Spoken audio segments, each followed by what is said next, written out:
Saat ini, coba deh Anda perhatikan, apa yang sebenarnya sedang terjadi. Anda sedang mendengarkan serangkaian suara yang keluar dari perangkat Anda. Getaran udara murni. Nah iya betul, getaran udara. Secara fisik murni, yang sampai ke telinga Anda itu cuma gelombang suara yang kosong. Nggak ada wujud fisiknya sama sekali. Tapi sedetik setelah getaran itu menyentuh gendang telinga Anda, Tiba-tiba di dalam kepala Anda itu berubah menjadi sebuah dunia. bener banget, menjadi konsep, menjadi visualisasi, bahkan menjadi satu cerita yang utuh. Pertanyaannya, gimana bisa getaran udara yang kosong ini tiba-tiba punya makna? Pertanyaan yang kedengarannya kayak filsafat tingkat tinggi ya. Tapi sebenarnya ini fondasi dari semua interaksi kita setiap hari. Persis. Segala sesuatu di sekitar kita, dari mulai rambu, siluet rusa di jalan tol, asap kelabu di kejauhan, sampai kata-kata yang sedang saya ucapkan ini, itu pada dasarnya adalah sebuah kode rahasia. Dan kelangsungan hidup kita sebagai manusia itu sangat bergantung pada seberapa cepat dan akurat kita bisa memecahkan sandi-sandi tersebut. Kita ini ibaratnya hidup berenang di dalam lautan tanda. Tapi karena proses pemecahannya itu super cepat di otak kita jadi sering lupa ya kalau air di sekitar kita ini ada. Betul. Kita sering menganggap makna itu ya udah otomatis nempel aja pada benda-benda itu. Nah, misi penelusuran mendalam kita hari ini adalah membongkar ilusi otomatis tersebut. Kita bakal membedah sebuah disiplin yang memadukan filsafat, linguistik, dan psikologi. Ya, ilmu tentang tanda atau semiotika. Dan panduan utama kita untuk penelusuran ini adalah buku Dasar-Dasar Semiotik karya Jurgen Traban. Kita pakai versi terjemahan bahasa Indonesianya tahun 1996. Tujuan kita di sini bukan buat menghafal teori ya, tapi lebih ke memahami gimana sih kita dan bahkan hewan itu menciptakan makna. Gimana kita bisa yakin orang lain ngerti maksud kita. Dan pada akhirnya menyepakati ilusi yang kita sebut realitas sosial. Kalau kita tarik ke konteks yang lebih luas, semiotika ini jauh melampaui sekedar ilmu tata bahasa ya. Linguistik itu ya cuma satu cabangnya aja. Semiotika itu membedah seluruh rentetan gejala manusiawi. Kayak arsitektur atau gaya berpakaian gitu ya? Betul, arsitektur, sinyal asap militer, lampu lalu lintas, atau bahkan sekedar cara seseorang menyilangkan lengannya pas lagi ngobrol sama Anda. Semua itu adalah jembatan. Jembatan yang menghubungkan realitas fisik di luar sana dengan pemahaman di dalam kepala kita. Tepat sekali. Oke, kalau gitu kita mulai dari jembatan yang paling sederhana deh. Gimana sih sejarahnya sebuah benda fisik itu bisa mulai mewakili benda yang lain? Teks kita mengarahkan ke seorang filsuf bernama Christian Wolff. Ya, dengan prinsip dasarnya yang disebut zwei Dinge atau dua hal. Asumsinya ini sangat membumi sih. Ah iya, kalau ada dua hal yang selalu muncul berbarengan di alam, hal yang pertama bakal kita jadikan wakil untuk hal yang kedua ya. Contoh klasiknya kan kalau ada asap pasti ada api. Asap itu tandanya, nah api itu objek yang ditunjuknya. Kenapa Wolff memulainya dari titik itu ya? Karena kemampuan membaca tanda alamiah itu insting bertahan hidup yang paling purba. Coba bayangkan seorang pemburu di hutan zaman dulu. Dia melihat jejak kaki beruang di lumpur. Jejak kaki itu tandanya, dan beruangnya adalah objeknya. Betul, hubungannya itu sebab akibat murni. Wolff mengkategorikan ini sebagai tanda alamiah. Tapi ya evolusi manusia kan nggak berhenti di situ aja. Kita mulai bikin kategori kedua kan, yaitu tanda manasuka atau tanda buatan. Iya, kita nggak lagi sekedar membaca alam. Kita mulai memproduksi tanda kita sendiri untuk mengatur masyarakat. Papan nama toko, seragam polisi, sampai bahasa itu sendiri. Berarti gambar siluet rusa di rambu jalan tol yang saya sebut di awal tadi, itu masuknya ke tanda buatan ini ya. Masuk ke tanda buatan. Tapi kan secara fisik gambar itu mirip banget sama rusa aslinya. Bukannya itu alamiah? Nah, disitulah banyak orang terkecoh. Kalau pakai istilahnya Charles Sanders Peirce, gambar yang punya kemiripan fisik dengan objeknya itu disebut ikon. Ikon, oke. Kita sering mikir kalau ikon itu sifatnya universal. Kita mikir, oh gambar rusa ini gampang dimengerti karena bentuknya memang kayak rusa. Semua orang dengan mata yang sehat pasti langsung paham. Padahal nggak gitu ya. Buku ini secara tajam membongkar asumsi itu. Kemiripan visual dalam sebuah ikon itu ternyata nggak alamiah sama sekali. Dia sangat dikendalikan oleh kesepakatan budaya dan pengalaman pengamatnya. Tunggu. Biar saya coba cerna dulu nih. Maksudnya, cara kita melihat gambar itu adalah hasil didikan lingkungan kita gitu. Iya, Umberto Eco memberikan satu contoh yang sangat membuka mata soal ini. Coba bayangkan ada anak kecil yang disuruh menggambar mobil. Oke, anak kecil gambar mobil. Anak ini tahu betul secara logika dan pengetahuan kalau mobil itu rodanya ada 4. Jadi pas dia gambar di kertas, dia bakal bikin kotak untuk badannya, terus di bawahnya dia jejerkan 4 buah lingkaran. Kelihatan jelas. Karena dia nggak menggambar apa yang ditangkap oleh matanya, dari satu sudut pandang, dia menggambar apa yang secara logika dia ketahui tentang objek tersebut. Oh, wow. Padahal kan secara optik visual kalau kita lihat mobil dari samping, roda yang kelihatan itu cuma 2. Betul. Dan baru ketika anak itu masuk sekolah, berinteraksi sama orang dewasa, dia itu dikoreksi. Dia diajari aturan visual yang dianggap standar sama budayanya. Aturan bahwa menggambar tuh harus dari satu sudut pandang, perspektif. Jadi mobil dari samping ya rodanya cuma 2. Persis. Dan menggambar dengan perspektif itu bukan hukum alam loh. Itu cuma konvensi budaya yang kita sepakati bersama. Ya, kira-kira sejak zaman Renaissance lah. Ini menarik banget. Teks ini juga nyinggung Pablo Picasso loh, dalam konteks yang sama. Anda tahu kan, lukisan wajah Picasso yang dari samping, tapi matanya ada 2 dan bertumpuk ke depan? Iya ya, yang bentuknya aneh itu kan. Nah, kenapa dia melukis kayak gitu? Karena Picasso secara sadar kembali ke kejujurannya si anak kecil tadi. Dia melukis totalitas pengetahuannya tentang wajah manusia, bukan sekedar tunduk pada aturan perspektif satu arah. Analogi anak kecil ini langsung mengingatkan saya sama satu adegan ikonik dari buku Le Petit Prince atau Pangeran Kecil karya Antoine de Saint-Exupéry. Kebetulan buku kita ini juga menyorot itu kan. Ah ya, contoh yang sangat pas itu. Jadi tokoh utamanya ini waktu kecil menggambar seekor ular boa yang habis nelan gajah utuh. Karena ularnya nelan gajah, perutnya kan menggembung di tengah tuh. Jadi kayak gundukan bukit bergelombang gitu. Terus si anak bangga kan nanya ke orang dewasa. Kan? Tapi orang-orang dewasa malah bingung. Mereka bilang, kenapa kami harus takut pada sebuah topi? Sebuah benturan realitas yang klasik banget. Nah, kalau kita tarik ke argumennya Umberto Eco tadi, orang-orang dewasa melihat gambar itu sebagai topi karena emang itulah objek yang paling sering mereka temui di keseharian mereka yang membosankan itu kan? Betul sekali. Mereka memproyeksikan pengalaman hidup mereka sendiri ke dalam garis gundukan itu. Ini berarti nggak ada satupun gambar di dunia ini yang murni objektif dong. Kita sebenarnya cuma pakai tanda itu sebagai cermin buat ngelihat isi kepala dan budaya kita sendiri. Kesimpulan yang sangat filosofis. Memang kesamaan antara tanda visual dengan objeknya itu sama sekali bukan bawaan lahir. Kitalah yang menciptakan kemiripan itu berdasarkan didikan budaya kita. Wow, kalau gambar yang jelas-jelas punya bentuk visual aja sebegitu rapuhnya dan bergantung sama budaya, saya jadi ngeri sih mikirin bahasa tertulis atau lisan. Kenapa begitu? Ya ambil contoh kata meja. Huruf M, E, J, A atau bunyi yang keluar pas saya sebut kata itu kan nggak ada mirip-miripnya sama sekali dengan benda kayu di depan saya ini. Nggak ada unsur kayunya di huruf M. Benar sekali. Nggak ada. Terus gimana ceritanya bunyi acak ini bisa nempel kuat ke benda tersebut? Wah, pertanyaan Anda ini baru aja melempar kita ke salah satu perdebatan paling berdarah di sejarah filsafat. Ini udah bergulir sejak abad pertengahan loh. Waduh, berdarah gimana tuh? Untuk membedahnya, kita harus lihat dulu konsep yang namanya segitiga tanda. Coba bayangkan sebuah segitiga. Di sudut pertama ada tanda fisik. Oke, contohnya bunyi kata meja tadi ya. Ya. Terus di sudut kedua ada referen, yaitu benda kayu berkaki 4 di dunia nyata.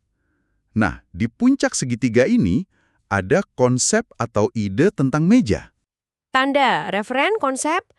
Terus pertarungannya di mana? Pertarungan besarnya adalah dari mana asalnya konsep yang ada di puncak segitiga ini.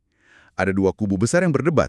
Oke, kita bahas kubu pertama dulu deh. Siapa mereka? Kubu pertama ini disebut kaum realis. Di era modern, tokohnya itu pemikir kayak Gottlob Frege dan Edmund Husserl. Mereka berargumen kalau konsep itu mutlak, objektif, dan universal.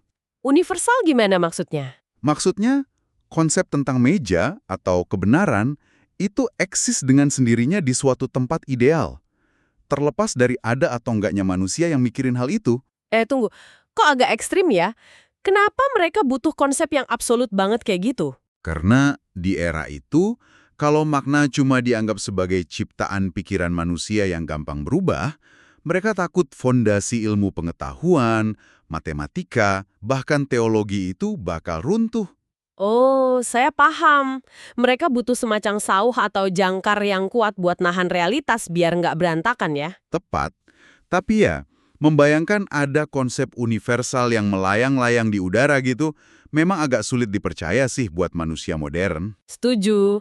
Makanya, apa tawaran dari kubu lawannya nih? Kubu lawannya adalah kaum nominalis. Tokoh utamanya itu filsuf Inggris John Locke. Locke ini menolak mentah-mentah ide konsep universal yang mengawang-awang tadi. Terus menurut Locke, dunia ini isinya apa dong? Bagi kaum nominalis, dunia nyata ini cuma berisi dua hal, benda fisik material dan nama-nama yang kita ciptakan sendiri. Nggak ada yang namanya makna universal. Jadi tiap kata yang kita ucapkan itu apa dong statusnya? Menurut Locke, setiap kata itu pada dasarnya cuma wakil dari ide-ide subjektif yang terkurung di dalam benak kita masing-masing. Hasil dari rentetan pengalaman hidup kita sendiri. Sebentar. Ada yang mengganjal nih buat saya dengan teorinya Locke ini. Mengganjal di bagian mananya? Gini, kalau kata kopi misalnya, itu cuma mewakili ide di dalam kepala saya sendiri, masalahnya kan pengalaman kita beda. Oke, terus?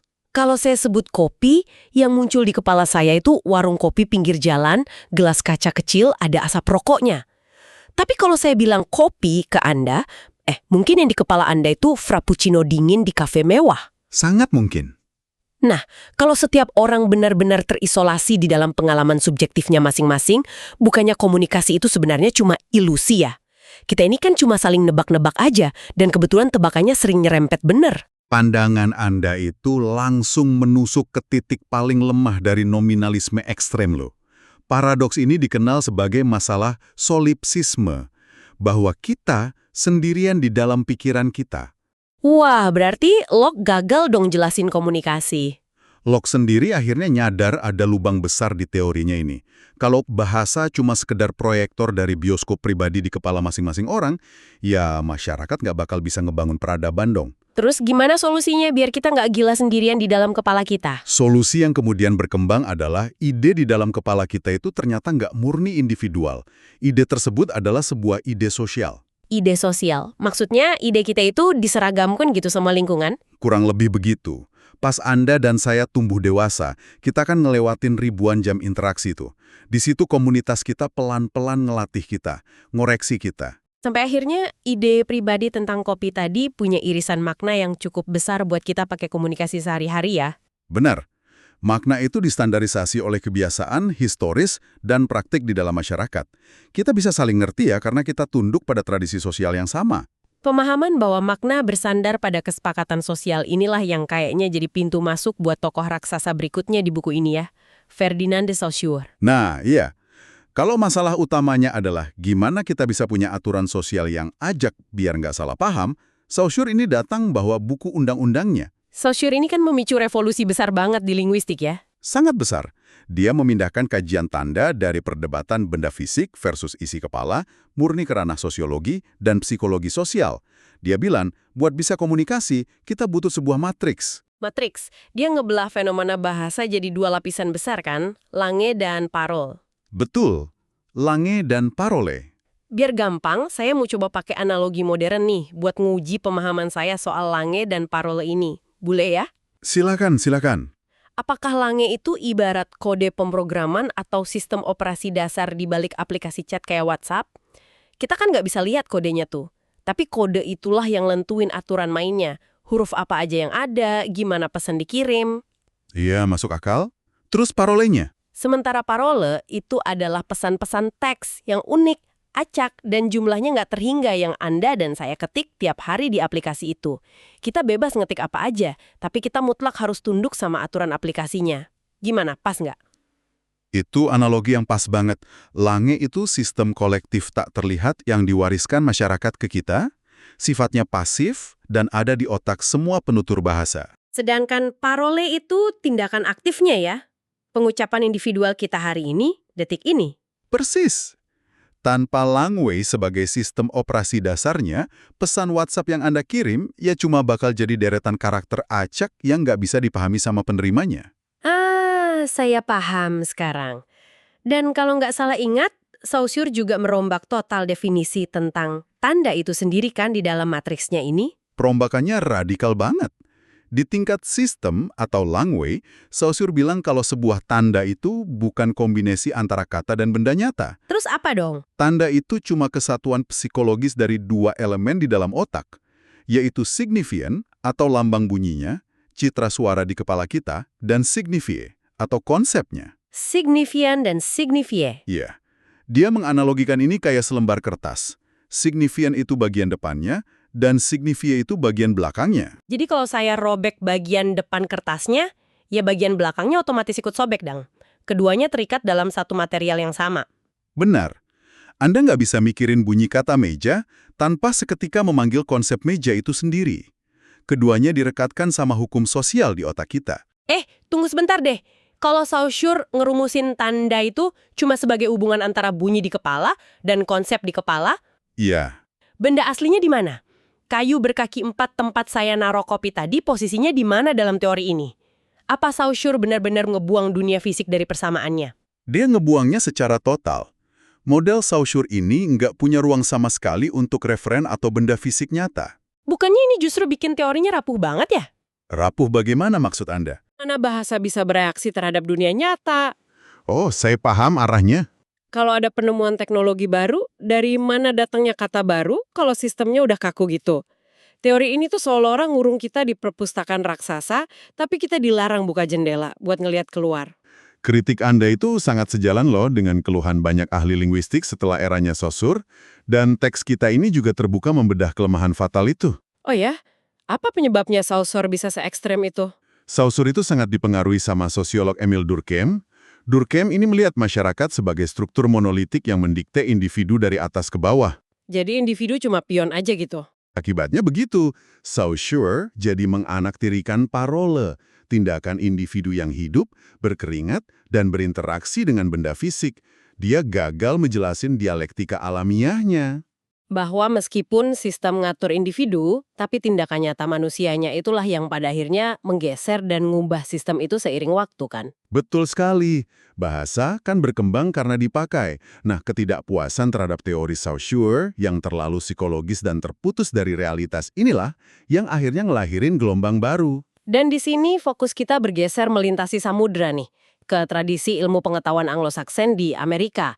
Tokoh sentralnya Charles Morris ya? Ya, Morris membawa pendekatan behaviorisme atau tingkah laku. Mereka ini seolah narik semiotika turun dari awang-awang psikologi dan membantingnya kembali ke tanah yang keras. Membumikan semiotika ya? Gimana cara Morris ngelakuin itu? Morris mendekati tanda layaknya seorang ilmuwan alam. Buat dia, tanda itu bukan bayangan konsep di kepala atau hukum sosial yang nggak kelihatan. Tanda itu entitas praktis. Maksudnya praktis itu bisa diukur gitu?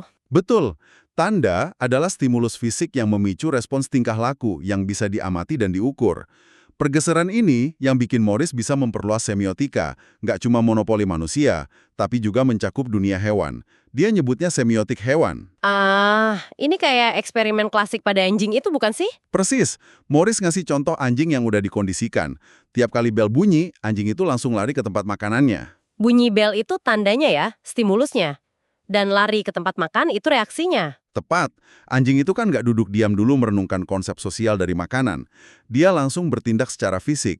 Jadi fokusnya bergeser murni ke efek pragmatis dari sebuah tanda terhadap penggunanya. Ini ke interaksi manusia sehari-hari. Morris punya satu skenario menarik. Ada seorang pengendara mobil lagi melaju di jalan tol menuju sebuah kota. Tiba-tiba teleponnya bunyi. Ada temen yang ngasih tahu, awas ada tanah longsor besar di rute yang lagi kamu lewati. Oke, telepon itu tandanya.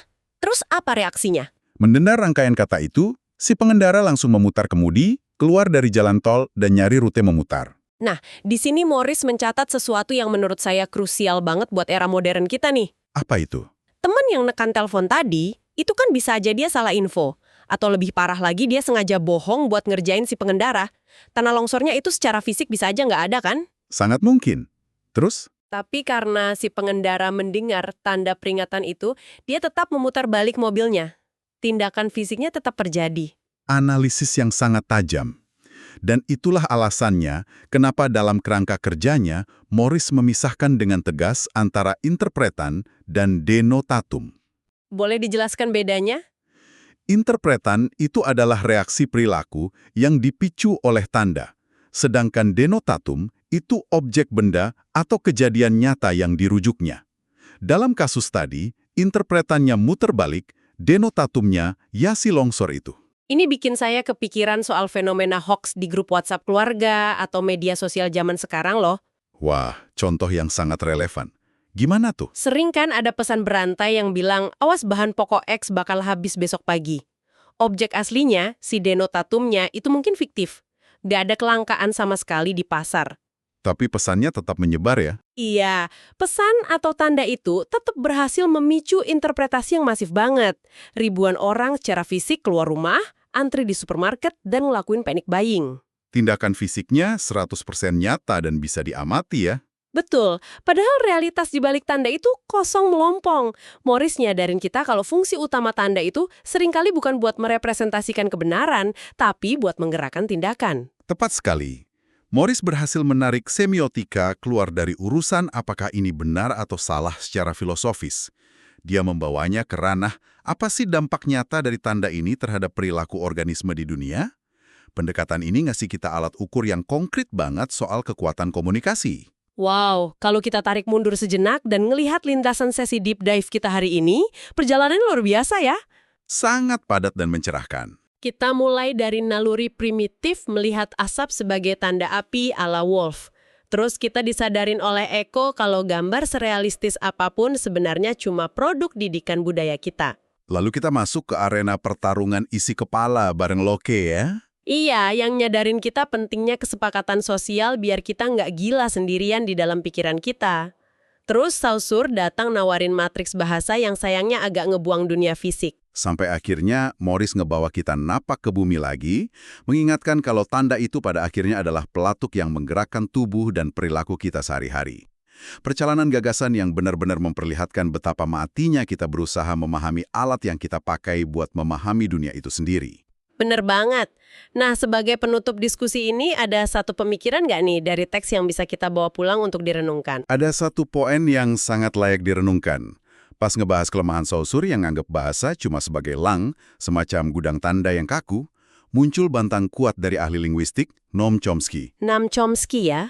Apa bedanya pandangan Chomsky dari konsep gudang Saussure ini? Chomsky memperkenalkan aliran transformasi generatif. Dia berargumen kalau bahasa dan tanda itu bukan entitas statis atau proses mekanis yang cuma memproduksi kalimat terpisah. Jadi lebih hidup gitu? Jauh lebih dinamis. Bahasa itu instrumen penciptaan. Kemampuan manusia yang paling menakjubkan adalah kita bisa pakai aturan bahasa yang jumlahnya terbatas buat ngehasilin narasi dan teks yang jumlahnya nggak terhingga. Jadi kita nggak cuma ngambil barang jadi dari gudang ya, kita ini terus-menerus merakit ulang realitas. Persis. Nah, coba kita kembalikan ke Anda yang sedang mendengarkan saat ini. Kalau kumpulan tanda dan bahasa yang Anda miliki itu bukan rantai yang mengekang Anda dalam simulasi sosial, Melainkan perangkat perkakas tanpa batas buat nyiptain narasi hidup Anda sendiri. pertanyaannya, cerita baru macam apa yang sedang Anda bangun dengan kata-kata yang Anda pilih hari ini? Wah, sebuah pertanyaan penutup yang menyisakan gaung panjang ya. Rasanya bakal sulit sih buat ngelihat rambu lalu lintas, denger obrolan temen, atau bahkan sekedar ngirim emoji di ponsel dengan cara yang sama lagi setelah ini. Pasti akan selalu ada lapisan makna baru yang terlihat.